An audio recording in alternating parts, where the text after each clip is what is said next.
Юка – один из самых известных в науке мамонтов. Первый в мире мамонт-подросток. Он жил в эпоху палеолита и погиб в возрасте 6-7 лет. Спустя тысячи лет его шерсть по-прежнему ярко-рыжего цвета, характерного для мамонтят. Мумию Юки нашли в 2010-м в Устьянском улусе Якутии. 14 лет назад 200-килограммовый мамонт начал вытаивать из вечной мерзлоты. Сохранность мамонта позволила ученым сделать ряд открытий. Исследователи даже пытались оживить ДНК-клетки.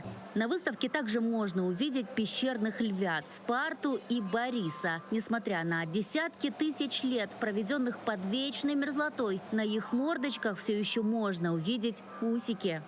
На выставку из Якутии также привезли останки мамонтовой фауны, костяные орудия древнего человека. Экспозиция продлится на ВДНХ до 7 июля.